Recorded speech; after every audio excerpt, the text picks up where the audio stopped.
Merry Christmas everyone. কেমন কাটছে তোমাদের ক্রিসমাস? দেখো, আজকে সন্ধ্যাবেলা শুভ একটু ফাঁকা ছিল, তাই অনেক বায়না করার পর ফাইনালি নিয়ে বেরিয়েছে। কোথায় যাব এরকমটা ভাবছিলাম।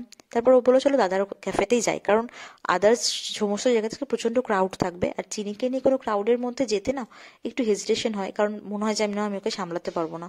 আর সেই জন্য না আমি ক্রাউড থেকে একটু অ্যাভয়েডই করি।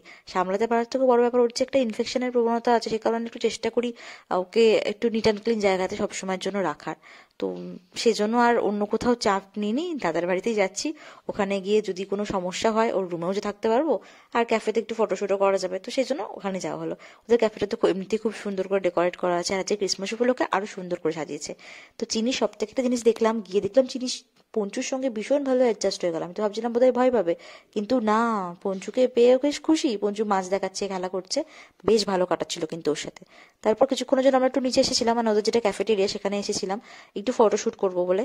কিন্তু ম্যাডাম তো সেলিব্রিটি মানুষ, সবসময় ক্যামেরাতে পোজ দিতে পছন্দ করে না, তো তাকালেন না। তাই বৃথা চেষ্টা করে দু একটা ছবি তুলে আবার ব্যাক টু ওপরে। তো গেছিলাম, বেশ ভালো কাটলো সন্ধ্যেটা।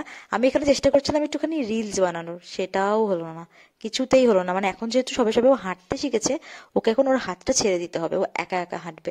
হয় বলুন, ফট করে যদি পড়ে যায় কিরকম লাগবে, মানে কিছুতেই হাত ধরেও হাঁটবে না। ওর জন্য মানে কি দেখুন, ব্যালেন্স করছে না। আর ওকে হাতটা ছেড়ে দিলে ও একা একা হাঁটবে, সেটাই হচ্ছে ওর এখন মানে মেইন খেলা। যেহেতু নতুন হাঁটতে শিখেছে, তাই হাঁটার প্রতি এক্সাইটমেন্ট একটু বেশি।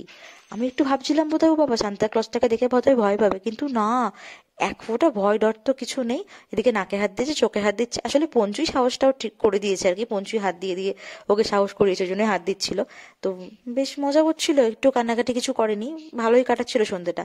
আর বাইরে বেরিয়েছিলাম ওই যে সেম ফটোশুট করার জন্য, কিন্তু আসলে লাভের লাভ কিছুই হলো না। এটা হচ্ছে তো ক্যাফেটেরিয়া, খুব সুন্দর করে সাজিয়েছিল ক্রিসমাস উপলক্ষে, Christmas tree, Santa Claus with gifts, খুব সুন্দর করে ডেকোরেট করেছিল, বেশ ভালো লাগছিল। একটা বেশ শান্ত শিষ্ট পরিবেশ, সাইডে একটা জিঙ্গল বেলস চলছিল, একটা স্মুথ মিউজিক চলছিল, খুব সুন্দর লাগছিল।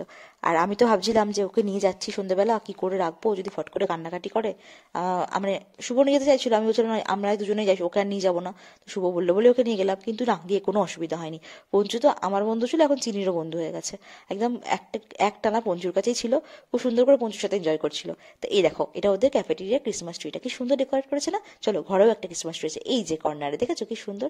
যাক, আমার ক্রিসমাস ইভ তো এরকম কাটলো, তোমাদের ক্রিসমাস কেমন কাটলো জানিও কিন্তু অবশ্যই। দেখা হচ্ছে নতুন একটা ভ্লগ নিয়ে। Till then, tata.